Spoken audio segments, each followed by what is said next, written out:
Roja TV, saluran tilawah Al-Quran dan kajian Islam. Ikhwatal Islam, bersama kita Al-Ustaz Ariful Bahri MA Hafirullahu Ta'ala yang akan menerjemahkan kajian dari risalah karya Syekh bin Baz rahimahullahu ta'ala, pelajaran-pelajaran penting untuk umat. Dan alhamdulillah kita sudah terkoneksi bersama beliau. Kita coba sapa terlebih dahulu. Assalamualaikum warahmatullahi wabarakatuh ya Fadilat Syekh. Waalaikumsalam warahmatullahi wabarakatuh. Ahlan wa marhaban bikum wa bi jami'il mustami'in li hadzal barnamij. Jazakallah khairan ya Syekh. Ikhwatal Islam, pendengar dan pemirsa, kita simak dan ikuti materi bahasan. Falyatafaddal mashkuran Syekh. Alhamdulillahi Rabbil Alamin, wa ashhadu an la ilaha illallah wahdahu la sharika lah, wa ashhadu anna Muhammadan abduhu wa rasuluh sallallahu wa sallam alayhi wa ala alihi wa ashabihi ajma'in. Amma ba'd, tafsir surah Al-Fil. Bismillahirrahmanirrahim. Alam tara kayfa fa'ala rabbuka bi ashabil fil alam yaj'al kaydahum fi tadlil wa arsala alayhim tayran ababil ترميهم بحجارة من سجيل فجعلهم كعصف مأكول. ألم ترى كيف فعل ربك بأصحاب الفيل ألم تعلم أيها النبي كيف فعل ربك بأبرهة وجنوده ومعهم الفيل حينما أتوا قاصدين تخريب الكعبة؟ ألم يجعل كيدهم أي مكرهم وتخطيطهم لهدم بيت الله في تضليل أي في ضياع وذهاب وعاقبة وخيمة لهم؟ فلم يبوءوا بهذه الفعلة وهذا المكر والكيد إلا بالخسران.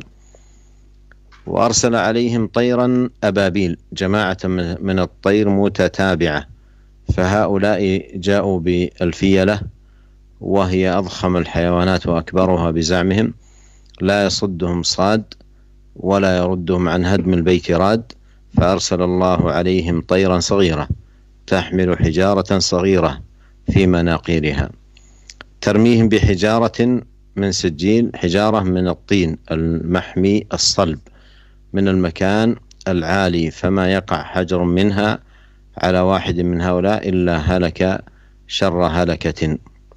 فجعلهم أي هذه الجموع التي جاءت لهدم بيت الله كعصف مأكول، أي الزرع الذي هجمت عليه الماشية وأكلته وطأته بأقدامها. وهذه من آيات الله سبحانه وعظيم قدرته، وأن العبد مهما بلغ مكره وكيده وتربصه يجعل الله سبحانه وتعالى له العاقبة الوخيمة والخسران في الدنيا والآخرة. والنبي صلى الله عليه وسلم ولد في هذا العام، عام الفيل، الذي وقعت فيه هذه الحادثة العظيمة، فكانت من جملة الإرهاص لمبعثه عليه الصلاة والسلام.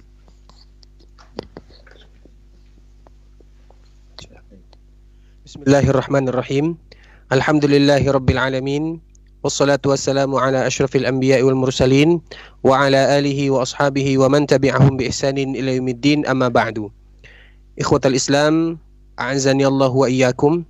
Alhamdulillah, kita bersyukur kepada Allah Subhanahu wa taala dan berselawat kepada Rasulullah sallallahu alaihi wasallam. Pada kesempatan yang berbahagia kali ini, kita akan melanjutkan tafsir daripada surah Al-Fil. Bismillahirrahmanirrahim. Alam tara kaifa fa'ala rabbuka bi ashabil fil. Tidakkah engkau memperhatikan bagaimana Allah Subhanahu wa taala memperlakukan ashabul fil, yaitu mereka yang membawa gajah-gajah yang besar. Alam yaj'al kaidahum fi tadlil. Tidakkah engkau memperhatikan bagaimana Allah Subhanahu wa taala menjadikan usaha mereka tersebut sia-sia? Wa arsala alaihim tayran ababil. Kemudian Allah Subhanahu wa taala mengutus kepada mereka burung-burung ababil. Tarmihim bihijaratin min sijil, yang mereka dilempar dengan batu-batu yang sangat panas. Faja'alahum ka'asfim ma'kul, yang menjadikan mereka bagaikan daun-daun yang dimakan oleh ulat. Alam tara kaifa fa'ala rabbuka bi ashabil fil. Tidakkah engkau memperhatikan, maksudnya adalah tidakkah engkau memperhatikan wahai Nabi, bagaimana Allah Subhanahu wa taala memperlakukan Abrahah dan bala tentaranya yang mereka membawa gajah-gajah. Mereka datang ke Ka'bah untuk menghancurkan Ka'bah tersebut. Alam yaj'al kaidahum, tidakkah engkau memperhatikan wahai Nabi, Allah Subhanahu wa taala menjadikan tipu daya mereka tersebut untuk menghancurkan Baitullah dalam keadaan sia-sia belaka. Mereka berada di dalam kesengsaraan dan mereka tidaklah memberikan makar dan tipu daya tersebut kecuali kerugiannya kembali kepada mereka. Kemudian Allah Subhanahu wa taala mengutus kepada mereka burung-burung ababil, yaitu kelompok burung yang saling ikut mengikuti. Mereka datang, Abraha tersebut datang dengan membawa gajah-gajah yang begitu banyak dan begitu besar, karena gajah tersebut merupakan hewan yang paling besar dalam anggapan mereka. Tidak ada yang bisa menghalangi mereka untuk menghancurkan rumah Allah Subhanahu wa taala. Maka Allah pun mengutus untuk mereka tersebut, maka Allah mengutus burung untuk mereka, burung yang sangat kecil yang membawa batu-batu yang kecil yang mereka bawa di kaki-kaki mereka. Kemudian mereka dilempar oleh batu-batu tersebut, batu-batu yang sangat panas, batu yang terbuat dari api, batu yang terbuat dari tanah yang memerah karena saking panasnya. Kemudian dicampakkan, kemudian dilemparkan dari atas, dan tidaklah batu tersebut mengenai salah satu di antara mereka kecuali mereka akan hancur, kecuali mereka akan celaka dengan kecelakaan yang sangat buruk. Kemudian mereka yang datang untuk menghancurkan rumah Allah Subhanahu wa taala, Allah jadikan mereka itu ibarat daun-daun yang dimakan oleh ulat-ulat kecil. Dan ini merupakan di antara tanda-tanda kebesaran Allah Subhanahu wa taala dan bagaimana besar kudrat Allah Subhanahu wa taala. Dan seorang hamba bagaimanapun kuat tipu dayanya, bagaimanapun ingin menghancurkan, bermusuhan dengan Allah Subhanahu wa taala, maka akhir dari semua tersebut adalah kerugian di dunia dan di akhirat. Dan Nabi SAW dilahirkan pada tahun ini yang dikenal dengan Amul Fil, yaitu tahun gajah, yang mana tahun ini terjadi peristiwa yang sangat besar, dan ini merupakan di antara salah satu bentuk tanda-tanda diutusnya Rasulullah SAW. تفسير سورة قريش. بسم الله الرحمن الرحيم. لإيلاف قريش إيلافهم رحلة الشتاء والصيف فليعبدوا رب هذا البيت الذي أطعمهم من جوع وآمنهم من خوف. قال كثير من المفسرين إن الجار والمجرور في قوله لإيلاف قريش متعلق بالسورة التي قبلها وهي سورة الفيل، فإن هذا الهلاك لأبرهة وجنوده بهذه الآية الباهرة العظيمة الدالة على كمال قدرة الله وعظيم بطشه سبحانه، فأصبح لقريش بعد هذه الحادثة هيبة واطمأنوا في سكناهم وفي رحلاتهم التجارية في الصيف والشتاء. إيلافهم رحلة الشتاء والصيف أي ما هم فيه من نعمة ورخاء وأمن، وأن المسالك والرحلات التجارية آمنة في الشتاء إلى اليمن وفي الصيف إلى الشام تذهب وتعود بكل أمان، وهذه نعم تستوجب شكر المنعم وإخلاص الدين له. ولهذا قال فليعبدوا رب هذا البيت، أي ليخلصوا عبادتهم لله وحده مفردينه سبحانه وحده بالعبادة مخلصين له الدين، فلا يجعلوا معه شريكا ولا يتخذوا معه ندا. الذي أطعمهم من جوع وآمنهم من خوف، الذي من عليهم بالطعام ومن عليهم بالأمن، فهذه النعم وهذا الأمن موجب لشكر المنعم وإخلاص الدين له وإفراده تبارك وتعالى وحده بالعبادة. Kemudian para pendengar rahimani rahimakumullah, kita lanjutkan tafsir surah Quraisy. Bismillahirrahmanirrahim. Li'ilafi Quraisy ilafihim rihlatasy syita'i was-sayf falya'budu rabb hadzal bait alladzi at'amahum min ju'in wa amanahum min khauf. Merupakan kebiasaan orang-orang Quraisy yang mereka melakukan perjalanan di musim dingin dan di musim panas. Maka hendaklah mereka beribadah kepada Rabb rumah ini, yaitu Ka'bah, yang telah memberikan kepada mereka makan dan memberikan kepada mereka keamanan. kebanyakan para ulama mereka mengatakan bahwa kalimat jar dan majrur di dalam firman Allah Subhanahu wa taala li'ilafi Quraisy yaitu bergantung dengan surat yang sebelumnya yaitu surah Al-Fil. Karena sesungguhnya kehancuran Abraha dan tentaranya merupakan tanda-tanda kebesaran Allah Subhanahu wa taala dan kesempurnaan kekuatan Allah Subhanahu wa taala dan bagaimana Allah Subhanahu wa taala menghancurkan musuh-musuhnya. Sehingga Quraisy setelah kejadian tersebut mereka mempunyai wibawa terhadap orang-orang lain atau terhadap suku-suku lain. Sehingga mereka merasa tenang berada di daerahnya. Mereka merasa tenang ketika mereka melakukan perjalanan untuk melakukan perdagangan, baik itu di musim panas ataupun di musim dingin.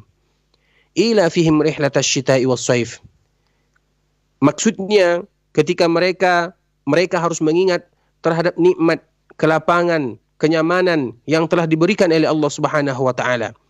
Dan bahwa sesungguhnya perjalanan perdagangan mereka aman melakukan perdagangan di musim dingin, yaitu ketika mereka melakukan perdagangan di musim dingin ke daerah Yaman. Dan begitu juga ketika mereka melakukan perdagangan di musim panas ke daerah Syam.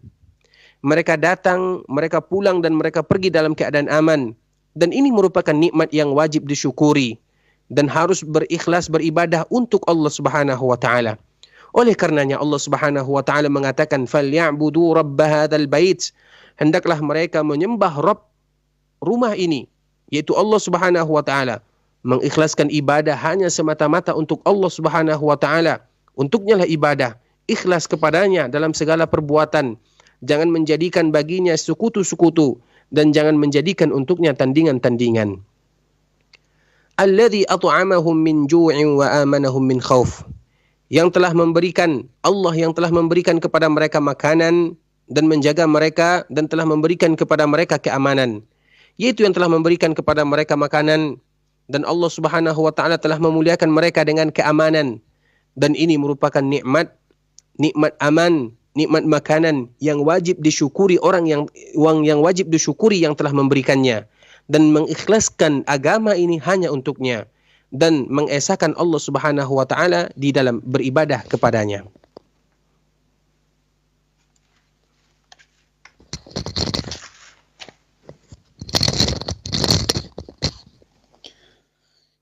بسم الله الرحمن الرحيم. أرأيت الذي يكذب بالدين فذلك الذي يدع اليتيم ولا يحض على طعام المسكين فويل للمصلين الذين هم عن صلاتهم ساهون الذين هم يراءون ويمنعون الماعون.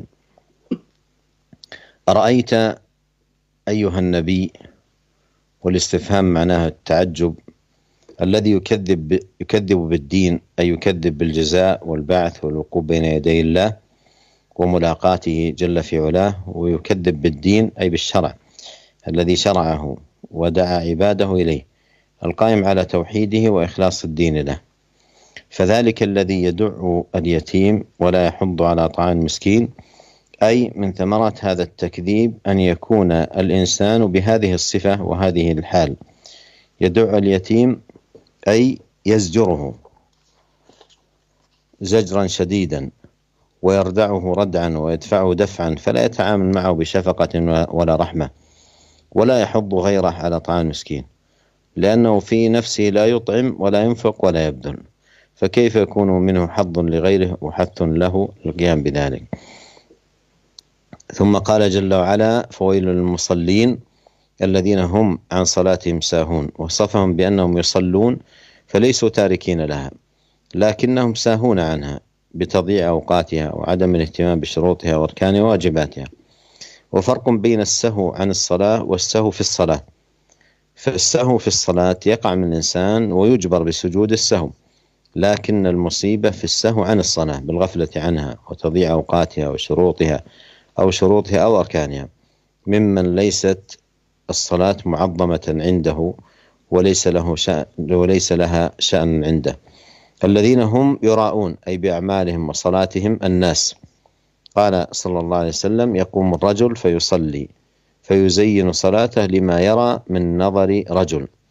ويمنعون الماعون أي من شدة بخلهم يمنعون الماعون، وهو ما يعار لوقت محدد لينتفع به ويعاد إلى صاحبه، مثل القدر والمنخل والفأس والإبرة وغير ذلك من الأشياء التي يستعيرها الجيران بعضهم من بعض. Ikhwatal Islam, para pendengar, a'azzani Allah wa iyyakum. Kemudian tafsir surah Al-Ma'un. Bismillahirrahmanirrahim. Ara'aita alladhi yukazzibu bid-din fadhalika alladhi yad'u al-yatim wa la yahuddu 'ala ta'amil miskin fawailul lil musallin alladhina hum 'an salatihim sahun alladhina hum yura'un wa yamna'una al-ma'un. Tidakkah engkau memperhatikan, wahai Nabi, mereka yang mendustakan agama, dan mereka itulah yang menyia-nyiakan anak yatim, kemudian tidak memberikan motivasi orang lain untuk memberikan makan terhadap orang-orang miskin. Maka celakalah untuk orang-orang yang salat, yaitu mereka-mereka yang lalai dari salatnya, dan mereka-mereka yang berlaku riya, dan mereka yang melarang untuk memberikan barang-barang yang bermanfaat. Ara'aita, tidakkah engkau memperhatikan, wahai Nabi, dan ini merupakan tanda tanya dan ta'ajub dari Allah Subhanahu wa taala. Tidakkah engkau memperhatikan, yaitu orang-orang yang telah mendustakan agama, mereka yang mendustakan hari pembalasan, mereka yang mendustakan hisab dan berdiri di hadapan Allah Subhanahu wa taala dan bertemu dengan Allah Subhanahu wa taala, dan mereka yang mendustakan agama, yaitu syariat-syariat yang telah dibawa oleh Rasulullah SAW untuk beribadah kepada Allah Subhanahu wa taala dan hanya mentauhidkan Allah Subhanahu wa taala dan mengikhlaskan ibadah ini hanya untuk Allah Subhanahu wa taala. Kemudian fadzalikal ladzi yad'ul yatim, mereka itu adalah mereka yang tidak memberikan atau yang meninggalkan anak-anak yatim dan tidak memberikan motivasi untuk memberikan makan orang-orang miskin. Dan ini adalah buah dari kedustaan mereka terhadap agama.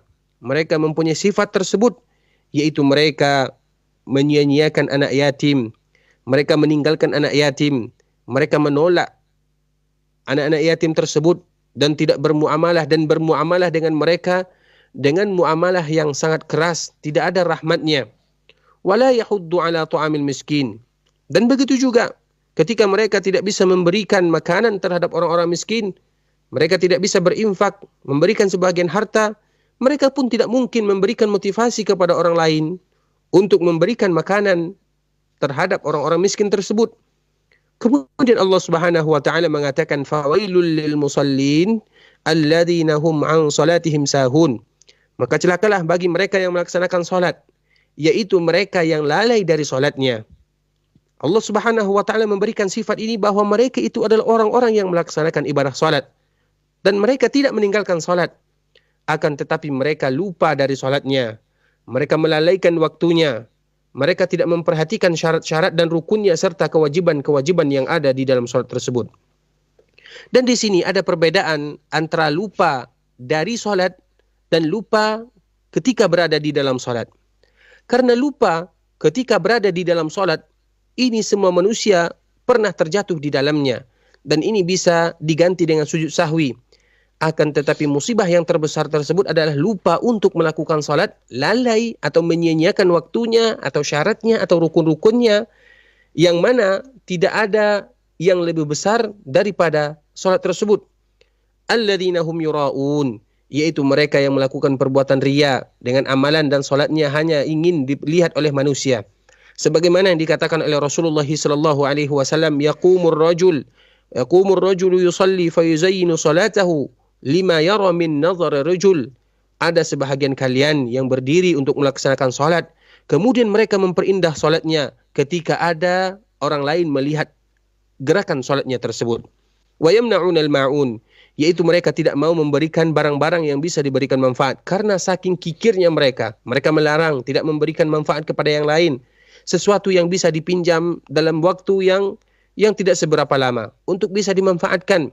Seperti misalnya ada periuk atau ada alat-alat atau jarum yang biasanya sebahagian tetangga meminjam kepada tetangga yang lain, tetapi mereka tidak mau memberikannya. تفسير سورة الكوثر. بسم الله الرحمن الرحيم. إنا أعطيناك الكوثر فصل لربك وانحر إن شانئك هو الأبتر. في هذه السورة ذكر منة الله على نبيه ومصطفاه بأن أعطاه الكوثر أي الخير العظيم والفضل العميم، ومن ذلكم النهر الذي يمن الله سبحانه وتعالى به على نبيه صلى الله عليه وسلم يوم القيامة، وكذلك الحوض المورود. فصل لربك أي شكرا لله على منه وفضله وعظيم عطائه، وانحر أي ذبيحتك لربك مخلصا دينك لله، كما قال الله تعالى: قل إن صلاتي ونسكي ومحياي ومماتي لله رب العالمين لا شريك له. إن شانئك أي عدوك ومبغضك هو الأبتر أي الأقطع من كل خير، والأقطع أيضا من الذكر الحسن، فلا يذكر إلا بالشر والسوء. Ikhwatul Islam rahimani rahimakumullah, para pendengar rahimani rahimakumullah. Selanjutnya tafsir surah Al-Kautsar. Bismillahirrahmanirrahim. Inna a'tainaka al-kautsar fashalli lirabbika wanhar inna syani'aka huwal abtar. Sesungguhnya kami memberikan kepadamu wahai Muhammad Al-Kautsar, maka salatlah dan berkorbanlah untuk Rabbmu, sesungguhnya musuhmu lah mereka yang dimaksud dengan al-abtar. Dalam surat ini Allah Subhanahu wa taala menyebutkan karunia terhadap Nabi kita sallallahu alaihi wasallam, bahwasanya Allah Subhanahu wa taala memberikan kepadanya Al-Kautsar. Kautsar tersebut adalah kebaikan yang sangat besar dan kemuliaan yang sangat agung, dan di antara kemuliaan dan kebaikan yang sangat besar tersebut yang diberikan oleh Allah kepada Rasulullah sallallahu alaihi wasallam adalah sungai, yang mana sungai tersebut diberikan oleh Allah untuk Rasulullah sallallahu alaihi wasallam di hari akhirat kelak. Dan begitu juga dengan yang dinamakan dengan al-haud, yaitu telaga yang diberikan oleh Allah untuk Rasulullah sallallahu alaihi wasallam. Fashalli li rabbik, maka salatlah untuk Rabbmu, yaitu bersyukur untuk Allah Subhanahu wa taala terhadap karunia dan pemberian yang sangat besar. Wanhar, yaitu ketika menyembelih hanya ikhlas kepada Allah Subhanahu wa taala. Sebagaimana yang dikatakan oleh Allah Subhanahu wa taala di dalam firman-Nya yang lain, "Qul inna salati wa nusuki wa mahyaya wa mamati lillahi rabbil alamin la syarikalah." Katakanlah, sesungguhnya salatku dan nusukku, hidup dan matiku hanyalah untuk Allah, Rabb semesta alam yang tiada syarikat untuknya. Inna syani'ak, sesungguhnya musuh-musuhmu, yaitu mereka yang bermusuhan dengan Rasulullah atau yang memusuhi Rasulullah sallallahu alaihi wasallam dan yang membenci Rasulullah sallallahu alaihi wasallam, huwal abtar, yaitu yang terputus dari seluruh kebaikan. Karena abtar tersebut artinya yang terputus, yaitu terputus, mereka tidak diingat kecuali dengan yang buruk dan dengan yang jelek-jelek saja. سورة الكافرون. بسم الله الرحمن الرحيم. قل يا أيها الكافرون لا أعبد ما تعبدون ولا أنتم عابدون ما أعبد ولا أنا عابد ما عبدتم ولا أنتم عابدون ما أعبد لكم دينكم ولي دين. هذه السورة سورة الكافرون، وهي سورة البراءة من الشرك والمشركين والكفر والكافرين. قل أي أيها النبي، يا أيها الكافرون أي بالله، يا من تعبدون معه غيره من الأصنام والأوثان، لا أعبد ما تعبدون أي من الأصنام والأوثان التي اتخذتموها أندادا وشركاء لله، ولا أنتم عابدون ما أعبد، مع أنهم يعبدون الله في جملة ما يعبدون، لكن العبادة لله لا تكون عبادة إلا بالإخلاص، فإذا لم تكن خالصة لا تكون عبادة، كما أن الصلاة لا تكون صلاة إلا بالطهارة، فلو أن إنسانا صلى من غير طهارة لصح أن يقال لم يصل، وكذلك من عبد الله بغير إخلاص صح أن يقال لم يعبد الله، لأن عبادة الله لا تكون إلا بالإخلاص. ولا أنا عابد ما عبدتم ولا أنتم عابدون ما أعبد. قيل إن الأول من حيث المعبود، فالنبي صلى الله عليه وسلم يعبد الله مخلصا له دينه، وهم يعبدون الأصنام والأوثان. والثاني من حيث العبادة نفسها، فعبادة النبي صلى الله عليه وسلم التوحيد والإخلاص، وعبادة هؤلاء الشرك والتنديد. وقيل ليدل الأول على عدم وجود الفعل، والثاني على أن ذلك قد صار وصفا لازما. لكم دينكم ولي دين هذه براءة منهم ومن دينهم.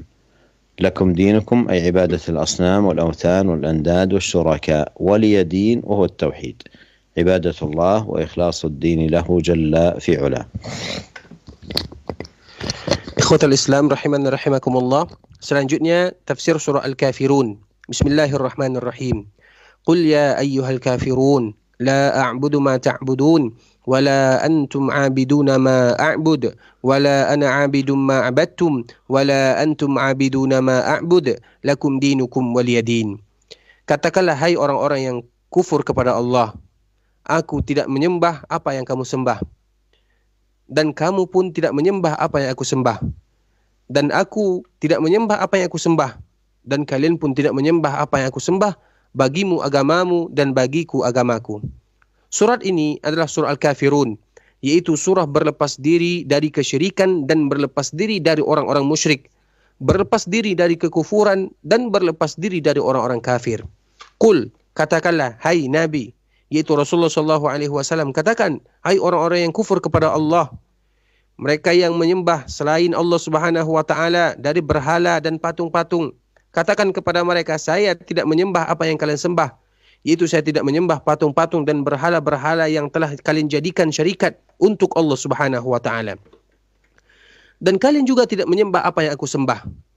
Walaupun mereka menyembah Allah Subhanahu wa taala secara umum, tetapi ibadah mereka untuk Allah Subhanahu wa taala tidaklah dinamakan ibadah kecuali semata-mata berlaku ikhlas. Karena apabila tidak ada keikhlasannya, maka ibadah tersebut tidak dinamakan ibadah. Sebagaimana solat, tidaklah dikatakan solat kecuali dengan bersuci. Kalau ada sebahagian manusia yang mereka melaksanakan ibadah solat tanpa melaksanakan suci atau bersuci, maka bisa kita katakan mereka tidaklah solat.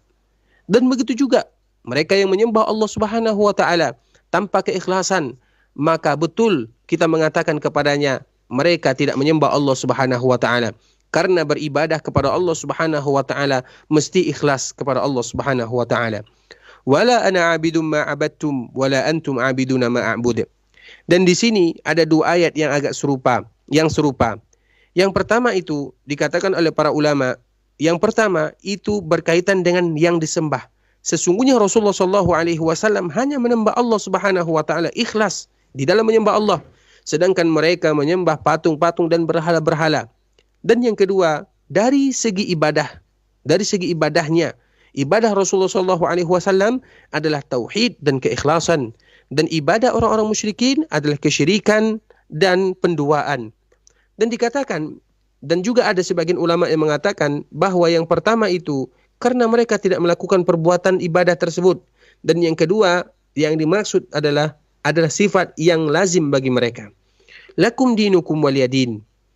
Bagimu agamamu dan bagiku agamaku. Ini merupakan berlepas diri dari orang-orang musyrikin dan dari agama orang-orang musyrikin. Lakum dinukum artinya adalah ibadah kalian yang menyembah berhala dan patung-patung dan berbuat kesyirikan untuk Allah Subhanahu wa taala tersebut, waliyadin, dan untukku agamaku yaitu tauhid, beribadah kepada Allah dengan mengikhlaskan agama ini hanya untuk Allah Subhanahu wa taala. تفسير سورة النصر. بسم الله الرحمن الرحيم. إذا جاء نصر الله والفتح ورأيت الناس يدخلون في دين الله أفواجا فسبح بحمد ربك واستغفره إنه كان توابا. في هذه السورة البشارة للنبي صلى الله عليه وسلم بالنصر العظيم والفتح المبين. إذا جاء نصر الله والفتح أي فتح مكة، إشارة إلى عظيم منة الله عليه وأنه أمر متحقق وكائن. ورأيت الناس يدخلون في دين الله أفواجا فسبح بحمد ربك واستغفره إنه كان توابا، أي أكثر من التسبيح والاستغفار. وكان عليه الصلاة والسلام بعد نزول هذه السورة يكثر من أن يقول سبحانك اللهم ربنا وبحمدك اللهم اغفر لي، يتأول القرآن. ومن المعاني المستفادة من هذه السورة إشعار النبي صلى الله عليه وسلم بدنو أجله إذا حصل هذا النصر والفتح، لأن الطاعات العظيمة تختم بالاستغفار، وكذلك الحياة الكريمة حياة الإيمان والطاعة تختم به.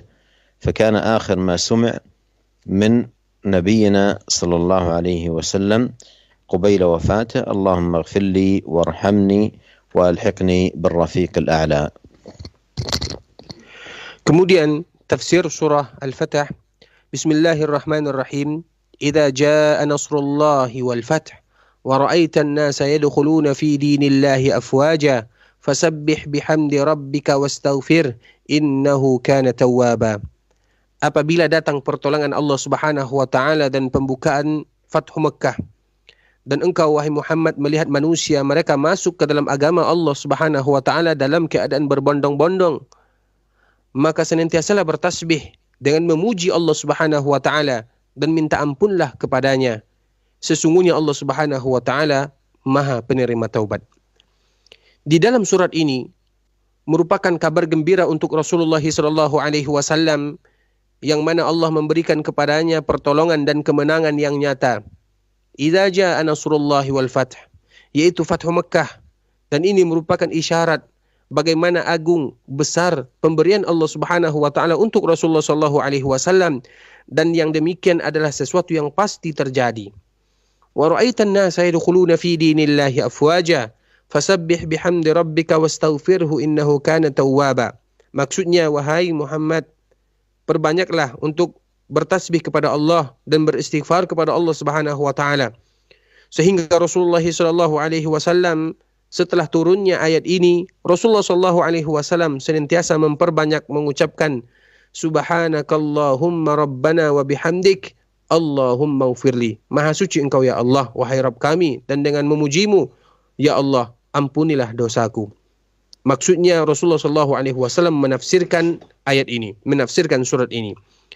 Dan di antara maksud atau makna yang bisa kita ambil pelajaran dari surat ini adalah Rasulullah sallallahu alaihi wasallam merasakan kedekatan ajalnya. Karena pertolongan telah datang dan Fathu Mekah pun telah didapatkan.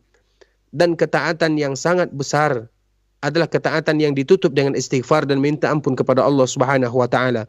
Begitu juga dengan kehidupan yang mulia, kehidupan keimanan dan ketaatan ditutup dengan istighfar. Maka Rasulullah sallallahu alaihi wasallam, perkataan yang didengar terakhir dari Rasulullah sallallahu alaihi wasallam sebelum dia meninggal adalah Allahumma ighfirli warhamni wa alhiqni birrafiqil a'la.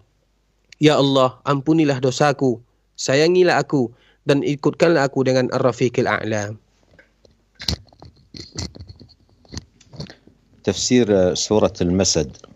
بسم الله الرحمن الرحيم. تبت يدا أبي لهب وتب ما أغنى عنه ماله وما كسب سيصلى نارا ذات لهب وامرأته حمالة الحطب في جيدها حبل من مسد. تبت يدا أبي لهب وتب أي خسرت يداه وخابت. الأول دعاء عليه والثاني خبر عنه. وأبو لهب هو عم النبي عليه الصلاة والسلام، وكان من أشد أعدائه، كثير الأذية له والتنقص له ولدينه. وثبت في سبب نزولها أن النبي صلى الله عليه وسلم لما صعد الصفا ذات يوم فقال يا صباحا، فاجتمع إليه قريش قالوا ما لك؟ قال أرأيتم لو أخبرتكم أن العدو يصبحكم أو يمسيكم أما كنتم تصدقوني؟ قالوا بلى. قال فإني نذير لك بين يدي عذاب شديد. فقال أبو لهب تبا لك ألهذا جمعتنا؟ فأنزل الله تبت يدا أبي لهب وتب ما أغنى عنه ماله وما كسب. الأموال التي جمعها والأولاد والتجارة وغير ذلك كل هذا لا تغني عنه من الله شيئا. سيصلى نارا ذات لهب وامرأته، هو وامرأته يصلون النار. وهذه السورة نزلت في حياة أبي لهب وامرأته، وهذه من الآيات العظيمة والبراهين العجيبة على صدق ما جاء به الرسول صلى الله عليه وسلم، فإن فيها الإخبار أنهما يموتان على الكفر والمعاداة لدين الله، وكان موتهما على ذلك. وامرأته هي أروى بنت حرب أم جميل حمالة الحطب، كانت تحمل شوك السعدان والأذى وتضعه في طريق النبي صلى الله عليه وسلم مبالغة في إيذائه. في جيدها أي عنقها حبل من مسد، أي ترفع به إلى شفير جهنم ثم يرمى بها إلى أسفلها، أو أنها تحمل في النار الحطب على زوجها متقلدة في عنقها هذا الحبل. Ikhwatul Islam rahimani rahimakumullah. Kemudian tafsir surah Al-Masad. Bismillahirrahmanirrahim. Tabbat yada abi lahabin wa tabb. Ma aghna anhu maluhu wa ma kasab. Sayasla naran dhata lahab. Wa imra'atuhu hammalatal hatab. Fi jidiha hablum min masad. Celakalah kedua tangan Abu Lahab dan celakalah dia. Tidaklah bermanfaat baginya hartanya dan apa-apa yang dia usahakan. Maka dia akan masuk ke dalam neraka Allah Subhanahu wa taala yang begitu besar. Dan istrinya juga yang membawa kayu bakar yang di lehernya terdapat tali yang mengikatnya. Kecelakaanlah terhadap Abu Lahab dan celakalah dia. Yaitu celakalah apa-apa yang telah diusahakan oleh kedua tangan Abu Lahab tersebut. Yang pertama adalah mendoakan kecelakaan untuknya, dan kedua adalah kabar kecelakaannya. Dan Abu Lahab tersebut adalah paman Rasulullah SAW, dan dia merupakan musuh Rasulullah SAW yang sangat bermusuhan dengan Rasulullah. Sangat banyak gangguannya terhadap Rasulullah dan terhadap agama Rasulullah SAW. Sebagaimana sebab turunnya hadis ini, ayat ini, bahwa sesungguhnya Rasulullah SAW ketika naik di Bukit Safa, suatu ketika Rasulullah SAW naik sambil mengatakan, wahai orang-orang Quraisy. Maka orang-orang Quraisy pun mereka berkumpul. Kemudian mereka bertanya, apa gerangan wahai Rasulullah SAW? Maka Rasulullah SAW mengatakan, wahai orang-orang Quraisy, tidakkah kalian memperhatikan kalau seandainya aku memberitahukan kepada kalian bahwa ada musuh yang hampir mendekati kita, apakah kalian akan mempercayaiku? Maka semua mereka menjawab iya. Kemudian Rasulullah SAW mengatakan, fa inni nadhirul lakum baina yaday adzabin syadid. Wahai kaumku, sesungguhnya aku memberikan kepada kalian kabar pertakut akan azab Allah Subhanahu wa taala. Kemudian Abu Lahab pun mengatakan, tabban lak, celakalah kamu wahai Muhammad, alihada jama'tana, apakah untuk ini engkau mengumpulkan kami? Maka Allah pun menurunkan firman-Nya, tabbat yada abi lahabin wa tabb. Kemudian ma aghna anhu maluhu wa ma kasab. Harta yang telah dia kumpulkan dan anak-anaknya serta perdagangannya tidak akan memberikan manfaat untuknya sedikit pun dari Allah Subhanahu wa taala. Sayasla naran dzata lahab wa imra'atuhu, yaitu dia dan istrinya akan masuk ke dalam neraka. Dan surat ini turun ketika Abu Lahab dan istrinya masih hidup, dan ini merupakan tanda-tanda kebesaran Allah Subhanahu wa taala yang sangat menakjubkan. Bentuk Rasulullah SAW datang dengan kebenaran, karena di dalamnya terkandung bahwa mereka akan meninggal dalam keadaan kufur dan bermusuhan dengan agama Allah Subhanahu wa taala, dan mereka pun akhirnya meninggal dalam keadaan demikian. Wa imra'atuhu, dan istrinya yaitu Arwa binti Harb Ummu Jamil, hammalatal hatab, yaitu dia akan membawa duri-duri dan gangguan yang dulu dia pernah meletakkan di jalan Rasulullah SAW karena saking memusuhi Rasulullah SAW. Fi jidiha, yaitu di lehernya, hablum mim masad, yaitu ada tali yang nanti diangkat ke neraka jahanam, kemudian mereka akan dilemparkan ke dalam kerak-kerak neraka jahanam tersebut, dan dia membawa tali tersebut ke dalam neraka. Untuk istrinya juga yang dililitkan di lehernya dengan tali ini. بسم الله الرحمن الرحيم. قل هو الله أحد الله الصمد لم يلد ولم يولد ولم يكن له كفوا أحد. هذه سورة الإخلاص تعدل ثلث القرآن كما ثبت بذلك الحديث عن نبينا عليه الصلاة والسلام أنه قال يعجز أحدكم أن يقرأ ثلث القرآن في ليلة، فشق ذلك عليهم وقالوا أينا يطيق ذلك يا رسول الله؟ فقال الله الواحد الصمد ثلث القرآن. وتسمى سورة الإخلاص لأنها أخلصت لبيان التوحيد العلمي، وسورة الكافرون أيضا تسمى سورة الإخلاص لأنها أخلصت لبيان التوحيد العملي، والتوحيد نوعان، علمي وعملي. قل هو الله أحد أي متفرد لا ند له، لا في أسمائه وصفاته ولا في ربوبيته ولا في ألوهيته. الله الصمد أي الكامل في أسمائه وصفاته، الكامل في سؤدده ونعوته، والصمد الذي تصمد إليه الخلائق وتفزع في حاجاتها، ففيه دلالة على غنى الله عن جميع المخلوقات لكماله في جميع صفاته، وعلى كمال قدرته وافتقار المخلوقات كلها إلى الله، وأنها تصمد إليه وتفزع إليه في كل حاجاتها لا غنى لها عنه طرفة عين. ومن أحديته وصمديته وكماله سبحانه أنه لم يلد ولم يولد، نفي للأصل والفرع، تنزه وتقدس عن ذلك، ولم يكن له كفوا أحد، أي لا مثيل له ولا ند ولا سمي له، وتنزه عن المثال والند والنظير. بسم الله الرحمن الرحيم. قل هو الله أحد الله الصمد lam yalid walam yulad walam yakul lahu kufuwan ahad. Katakanlah wahai Muhammad, sesungguhnya Allah Subhanahu wa taala itu Esa. Allah lah tempat kita bergantung.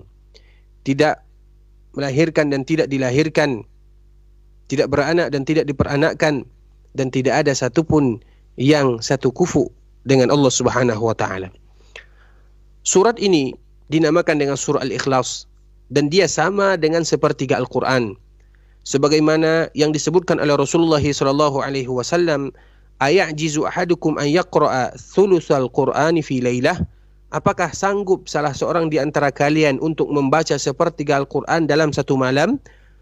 Maka yang demikian pun terasa berat bagi sahabat-sahabat Rasulullah sallallahu alaihi wasallam. Kemudian mereka mengatakan, ayyuna yutiqu dzalika ya Rasulullah? Siapa di antara kami yang bisa demikian wahai Rasulullah? Maka Rasulullah sallallahu alaihi wasallam mengatakan, Allahul wahidus samad thuluthul Quran, yaitu surah Al-Ikhlas ini sama dengan sepertiga Al-Quran. Dan surat ini dinamakan dengan surah Al-Ikhlas karena di dalamnya terkandung bagaimana kita mengikhlaskan tauhid ilmi, pengetahuan kita untuk tentang Allah Subhanahu wa taala. Dan begitu juga surat Al-Kafirun juga dinamakan dengan surah Ikhlas karena di dalamnya terkandung bagaimana keterangan tentang tauhid secara perbuatan atau amal kita. Karena tauhid tersebut dibagi kepada dua macam. Yang pertama pengetahuan ilmi, dan yang kedua adalah amali, perbuatan kita. Qul huwallahu ahad, yaitu Allah yang Maha Esa, yang tidak ada tandingannya di dalam nama dan sifat-sifatnya, tidak juga di dalam rububiyah, dan juga tidak di dalam uluhiyah Allah Subhanahu wa taala. Allahus Samad, yaitu yang sempurna di dalam nama dan sifat-sifatnya, yang sempurna dari sifat-sifatnya. Allah Subhanahu wa taala adalah tempat bergantung seluruh makhluk. Allah Subhanahu wa taala tempat kembali seluruh hajat-hajat makhluk tersebut. Dan di sini merupakan bentuk kekuasaan Allah Subhanahu wa taala, bahwa Allah itu kaya terhadap seluruh makhluknya, terhadap kesempurnaan sifat-sifatnya yang maha mulia, dan terhadap kesempurnaan kekuatan, dan bagaimana hamba tersebut fakir terhadap Allah Subhanahu wa taala. Dan kepadanya lah kita berharap dalam setiap hajat dan keinginan. Tidak ada bisa kita terlepas dari Allah Subhanahu wa taala walaupun sekejap mata. Dan di antara keesaan dan di antara keesaan Allah Subhanahu wa taala tersebut adalah lam yalid wa lam yulad, tidak beranak dan tidak diperanakkan, menafikan asal dan cabang. Karena ini merupakan bentuk pensucian kita terhadap Allah Subhanahu wa taala. Walam yakul lahu kufuwan ahad, ai artinya adalah tidak ada tandingan bagi Allah Subhanahu wa taala, tidak ada yang sama dengan Allah Subhanahu wa taala. Allah berlepas diri dari segala permisalan dan kesyirikan. Tafsir surah Al-Falaq. بسم الله الرحمن الرحيم. قل أعوذ برب الفلق من شر ما خلق ومن شر غاسق إذا وقب ومن شر النفاثات في العقد ومن شر حاسد إذا حسد. قل أعوذ برب الفلق، الفلق الصبح، أعوذ بالله فالق الإصباح، وقيل أيضا فالق النوى. من شر ما خلق أي من شر كل مخلوق فيه شر، وهذا عام في التعوذ من كل المخلوقات التي قامت فيها الشرور. ومن شر النفاثات في العقد أي السواحر التي ينفثن في العقد حتى يتمكن السحر ويقع، ولا يقع إلا بإذن الله. والتعوذ بالله منه دليل على أن السحر له حقيقة وله تأثير، منه ما يقتل ومنه ما يمرض ومنه ما يفرق بين المرء وزوجه، أعاذنا الله وحمانا أجمعين. ومن شر حاسد إذا حسد أي من شر كل حاسد إذا تحرك فيه الحسد، ويدخل في ذلك العين لأن العين لا تكون إلا عن حسد. Kemudian tafsir surah Al-Falaq, Bismillahirrahmanirrahim. Qul a'udzu birabbil falaq min syarri ma khalaq wa min syarri ghasiqin idza waqab wa min syarri nafatsati fil 'uqad wa min syarri hasidin idza hasad. Katakanlah wahai Muhammad Rasulullah sallallahu alaihi wasallam, aku berlindung kepada Allah Subhanahu wa taala Rabbul Falaq, yaitu ketika berada di waktu subuh, min syarri ma khalaq, dari setiap kejahatan yang tercipta, dan dari setiap kejahatan yang ada di malam hari, dan dari setiap kejahatan para penyihir yang apabila mereka telah menghembuskan sihirnya tersebut, dan dari kejahatan orang yang hasad apabila mereka ingin berhasad. Artinya, Qul a'udzu birabbil falaq. Falaq itu artinya adalah waktu subuh, yaitu aku berlindung kepada Allah Subhanahu wa taala yang menciptakan waktu subuh tersebut, dan dikatakan juga faliqun nawa. Kemudian min syarri ma khalaq, yaitu dari setiap kejahatan makhluk yang di dalamnya ada kejahatan. Dan ini adalah secara umum kita berlindung kepada Allah Subhanahu wa taala dari setiap makhluk yang di dalamnya ada kejahatan. Wa min syarri ghasiqin idza waqab, yaitu di malam hari dan apa-apa yang ada di dalamnya dari binatang-binatang yang berbisa dan syaitan-syaitan yang menghembuskan dan sesuatu yang gerakan-gerakan yang akan mendatangkan kejahatan. Wa min syarrin nafatsati fil 'uqad, yaitu para penyihir-penyihir wanita yang mereka telah menghembuskan sihir-sihirnya di dalam buhul-buhul sehingga memungkinkan sihir tersebut dan bisa terjadi, dan ini tidaklah terjadi kecuali dengan izin Allah Subhanahu wa taala. Dan memohon ampun, meminta perlindungan kepada Allah Subhanahu wa taala, maksudnya adalah dalil bahwa sihir tersebut ada dan dia bisa melakukan dan ada asar dan dampaknya. Bahkan sihir tersebut bisa membunuh, bahkan bisa memberikan penyakit, bahkan bisa memberikan atau memisahkan antara istri dan suaminya. Dan kita berondong kepada Allah Subhanahu wa taala dan agar Allah menjaga kita dari sihir-sihir tersebut. Wa min syarri hasidin idza hasad, dan dari kejahatan hasad apabila orang yang ingin dengki dan hasad tersebut masuk di dalamnya adalah penyakit ain, karena tidak ada yang namanya ain kecuali bersumber dari sifat hasad. تفسير سورة الناس. بسم الله الرحمن الرحيم. قل أعوذ برب الناس ملك الناس إله الناس من شر الوسواس الخناس الذي يوسوس في صدور الناس من الجنة والناس. قل أعوذ برب الناس ملك الناس إله الناس. هذا تعوذ بالله بذكر ربوبيته وألوهيته وملكه. وهذه الأسماء الثلاثة رب الناس ملك الناس إله الناس مرت معنا في فاتحة الكتاب حيث وردت في مقام الثناء على الله، وفي خاتمة الكتاب وردت استعاذة به سبحانه واعتصاما به جل في علاه من شر الوسواس الخناس وهو الشيطان. ذكر بهذين الوصفين، الوسواس أي الذي يلقي الوساوس في الصدور، الخناس أي الذي إذا ذكر الله خنس وانطرد وابتعد عن الإنسان. وفي هذا الحث على المحافظة على ذكر الله، وأن ذلك أعظم واق للعبد من الشيطان الذي يوسوس في صدور الناس، أي يلقي الوساوس والشرور في صدور الناس من الأفكار الرديئة والعقائد الفاسدة والمعاني الخبيثة من الجنة والناس، أي أن الوساوس كما يكون أن الوسواس كما يكون من الجن يكون من الإنس أيضا. بسم الله الرحمن الرحيم. قل أعوذ برب الناس ملك الناس إله الناس من شر الوسواس الخناس الذي يوسوس في صدور الناس من الجنة والناس. Katakanlah wahai Rasulullah sallallahu alaihi wasallam, aku berlindung dari Rabb manusia, rajanya manusia, ilahnya manusia, dari kejahatan waswas syaitan yang apabila yang dia senantiasa memberikan waswas di dalam dada-dada manusia, baik dari kalangan jin ataupun manusia. Qul a'udzu birabbin nas, malikin nas, ilahin nas. Ini merupakan bentuk perlindungan kepada Allah Subhanahu wa taala dengan menyebutkan rububiyah, uluhiyah dan kekuasaan Allah Subhanahu wa taala. Dan nama ini terkandung di dalam Rabbun Nas, Rabbnya manusia, Malikin Nas yaitu rajanya manusia, Ilahin Nas yaitu ilahnya manusia. Dan ini telah kita baca di dalam surah Al-Fatihah, yang mana di dalam surah Al-Fatihah tersebut datang dalam keadaan bentuk memuji Allah Subhanahu wa taala, dan di dalam penutup kitab ini datang dalam berlindung kepada Allah Subhanahu wa taala. Min syarril waswasil khannas, yaitu adalah syaitan, yang mana di sini disebutkan dua sifatnya. Yang pertama al-waswas, yaitu yang senantiasa menghembuskan was-was di dalam dada manusia, al-khannas, yaitu yang apabila kita mengingat Allah Subhanahu wa taala, maka dia akan menjauh dari manusia tersebut. Dan di sini merupakan motivasi agar kita senantiasa menjaga zikir, berzikir kepada Allah Subhanahu wa taala. Dan yang demikian merupakan salah satu bentuk kita menjaga, seorang hamba menjaga dirinya dari syaitan.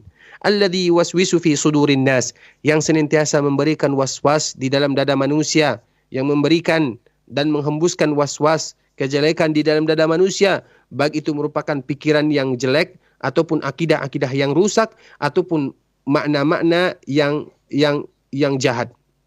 Minal jinnati wan nas, yaitu was-was tersebut sebagaimana dia datang dari manusia, was-was tersebut pun datang dari jin, datang juga dari manusia. والحاصل أن المسلم مطلوب منه أن يعنى بفهم معاني كلام الله، ويكفي العوام أن يحفظوا هذه السور الفاتحة ثم من الزلزلة إلى الناس، ويعنوا بمراجعة معانيها ومعرفة دلالاتها حتى تكون تلاوتهم لها في كل مرة عن فهم وتدبر وعقل للخطاب. ونكتفي بهذا وإلى لقاء آخر، والسلام عليكم ورحمة الله وبركاته. Waalaikumsalam warahmatullahi wabarakatuh. Dan tujuannya, hasil kesimpulannya bahwa sesungguhnya setiap muslim mereka dituntut untuk senantiasa bersungguh-sungguh untuk memahami firman Allah Subhanahu wa taala. Dan cukuplah bagi orang awam agar mereka menghafal ayat-ayat ini mulai dari surah Al-Fatihah, kemudian surah Al-Zalzalah sampai kepada surah An-Nas. Mereka betul-betul memurojaahnya, memahami artinya dan mengetahui kandungan-kandungan yang ada di dalamnya. Sehingga ketika mereka membacanya, setiap kali mereka membacanya, mereka membaca dalam keadaan kepemahaman dan bertadabbur, dan mereka mengetahui apa tujuan daripada firman Allah Subhanahu wa taala tersebut. Wallahu taala alam. Insyaallah kita lanjutkan dalam perjumpaan yang selanjutnya. Nah, kami ucapkan terima kasih jazakumullahu khairan kepada Fadilatul Syekh yang telah menyampaikan pelajaran yang penuh manfaat dari kitab Durusul Muhimmah li'ammatil ummah karya Samahatul Syekh Al-Allamah Abdul Aziz bin Abdullah bin Baz rahimahullahu ta'ala. Terima kasih juga untuk Ustadz Iqbal, Ustadz Ariful Bahri MA Hafirullah yang telah menerjemahkan pelajaran yang penuh manfaat di kesempatan sore yang berbahagia ini. Semoga Allah Subhanahu wa taala berikan kemudahan bagi kita untuk bisa memahami dan mengamalkan penjelasan beliau tadi. Ikhwatal Islam, saat ini 18:18 waktu Indonesia Barat. Kami hadirkan beberapa jeda sebelum kumandang azan untuk sholat maghrib bagi wilayah Jakarta dan sekitarnya yang akan berkumandang pada 1 menit ke depan. Terima kasih kebersamaan Anda semua. Kami undur diri. Wassalamualaikum warahmatullahi wabarakatuh.